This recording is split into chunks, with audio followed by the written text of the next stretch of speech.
थे और क्या। तो ये तो हमेशा परिवर्तन होता है, कोई आज का कोई प्रमाण नहीं है, ये तो पहले के भी प्रमाण है, अब भी है और आगे भी रहेंगे। तो बहुत परिवर्तन हुआ। तो ये तो आपको उसका भगवान का आशीर्वाद मिल गया। अब यह है संदेश, आध्यात्मिक है। ये जीवात्मा बहुत सदियों से इस जिस्म में इन कारागारों में बंद है। वैसे तो आपकी आजादी जो थी उसी का आपने दुरुपयोग कर लिया, तो कर्म बंधनों में आप बंध गए, इसलिए ये सजा भोग रहे हो।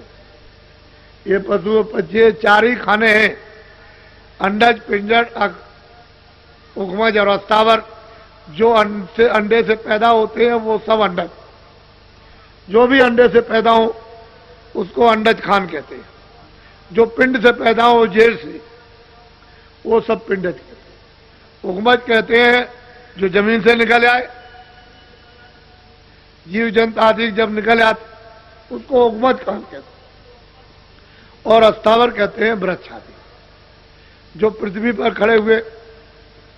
तो ये जीवात्माएं कर्म करके अस्थावर में यानी वृक्ष आदि योनि में चली जाती और हजारों हजारों वर्ष तक जो है वहां खड़ी रहती।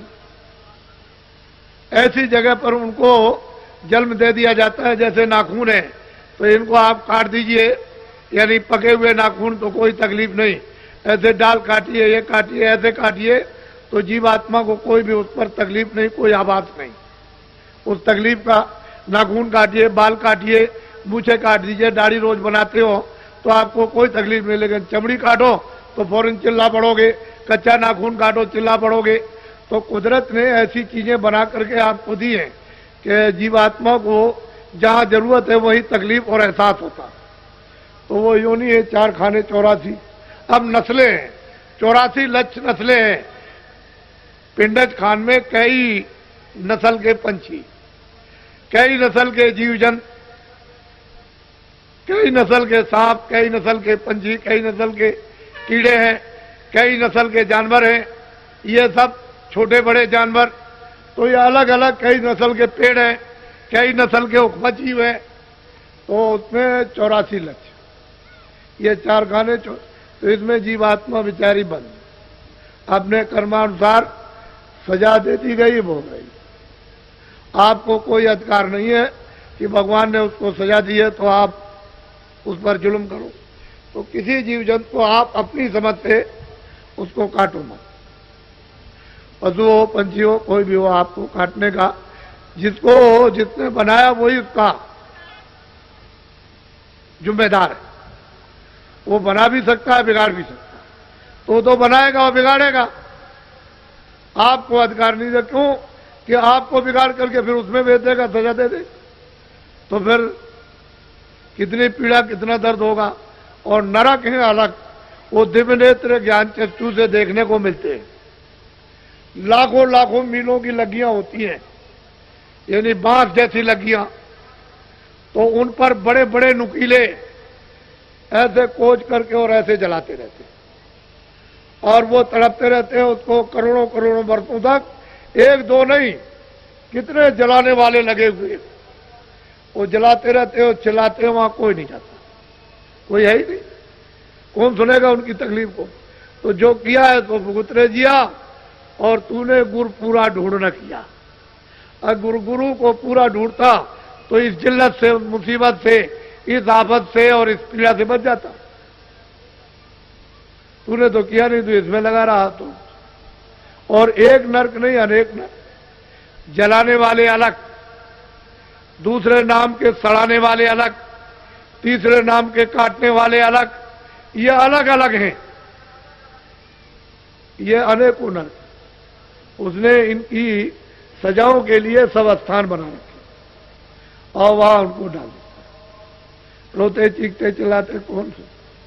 तो इसलिए ये मनुष्य शरीर जरा सी गलती पर अगर निकल गया तो बस फिर उसमें देर क्या लगती है, और उधर में बंद कर देगा तो आपके बस की बात तो आपके कोई बस की बात नहीं। कोई जब बाहर के लोग नहीं कुछ कर सकते हैं तो वो तो अंदर से पकड़ के ले जाते। बाहर की आंख और कान और ये वो एक दूसरे का कोई देख नहीं सकता।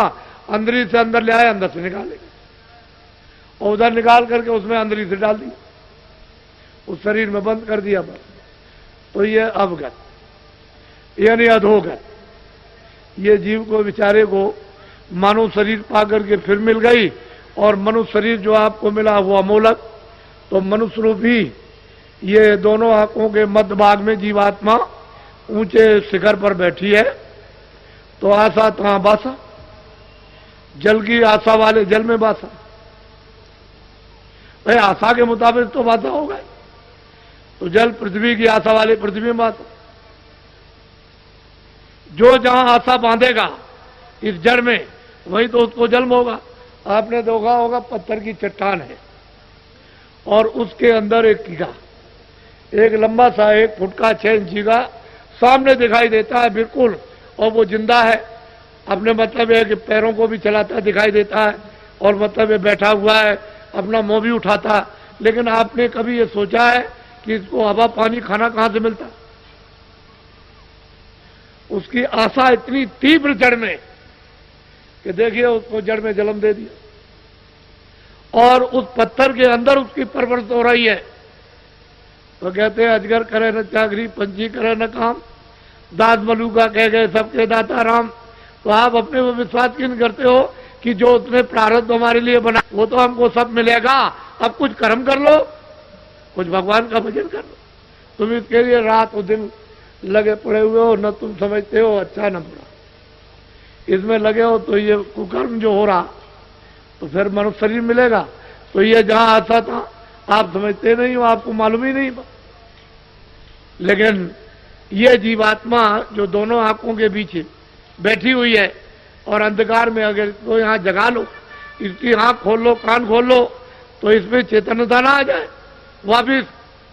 और ये चेतन जब जगे तो उस चेतन को प्राप्त कर ले जो भंडार है, ये यहां से निकल जाए। फिर ये जन्म मरण में क्यों आएगी, क्यों सजा भोगेगी? वो तो ज्ञान रूपी अग्नि में ये सब, वो तो जल है, उसमें सब सफल हो जाएगी। और सच्चे अनुभवी महात्मा मिल जाए तो फिर ये हमारा जो जीवन बचा हुआ था, असली चीज ये है कि ऊपर जाने तो आपको तो ये सब कुछ नहीं। तो मैंने बताया था कि मन है, बुद्धि है, चित्त है, काम है, क्रोध है, लोभ है, 10 इंद्रियां हैं, इनकी अलग अलग डोर है। आंख की अलग डोर, कान की अलग है, नाक की अलग है, सबकी अलग अलग इंद्रिय आ जाते हैं। आप क्या जाते हैं बड़े बड़े जगह में तब करने वाले और योगा भाग है। देखो महापुरुषों से माया भी डरती है, काल भी डरते हैं, और मतलब देवी देवता भी डरते हैं। और महापुरुष न मिले तो तो आपको एक चक्कर में डाल दें। तो आपको जब किसी को मालूम ही नहीं है कि डोरी किसके हाथ में है, तो वो भंडार है, इसको उसमें पहुंचाना है। इंद्रियों का इंद्रियों में, काम का काम में, क्रोध का क्रोध, तभी काम बन सकेगा। नहीं जीव का कौन काम करने वाला धोखा दिया। तो ये सब अंदर में जब दिव्य नेत्र ज्ञान चक्षु जब खुलता है और कान खुल जाते हैं और अंधेरा चला जाता है, प्रकाश इस सूरज से, चंद्रमा से, तारों से बहुत ज्यादा सामने जब प्रकट होता है, वो सब एक ही घटना में इतना चिल्लाया जाता कि वो दर्द फैल गया। पृथ्वी पर फल नहीं रहेगा, अनाज नहीं रहेगा, तड़प तड़प के बच्चे को मारोगे, बच्ची को मारोगे, प्राणों को भी रक्षा के लिए उसको मार दोगे, वो चली जाएगी कहीं बाहर, तब तक बच्चा घर में है, अनाज है नहीं, तो बच्चे को मार के खा गए, पता ही नहीं। जब कुछ नहीं मिला तो औरत को मार दिया, औरत ने रात को आदमी को काट दिया, समझ गए, प्राणों की रक्षा के लिए, क्योंकि घास है नहीं, चलो बरपत्ती फल है नहीं है। तो जब ये नहीं रहेंगे जंगल में घास नहीं, तो जानवर तड़प तड़प करके चारों तरफ दौड़ेंगे और गिर जाएंगे। जो जिसको पाएगा वो एक दूसरे को खाएगा। वो तो बहुत ही यानी मतलब ये है कि ऐसा मतलब भयावह दृश्य है। जब क़यामत आती है महाप्रलय, तो बहुत पानी नहीं मिलेगा, आप जंगलों में आग लग जाएगी, घास का नाम नहीं थी, ये जानवर मरने लगेंगे, वहां जल जल के कितने जीव जल जाएंगे, दर्दनाक, कोई वर्णन नहीं करता। और फिर पानी को मतलब अग्नि सोखती है, तो ये जल के जितने भी जीव हैं ये सब एकदम बाहर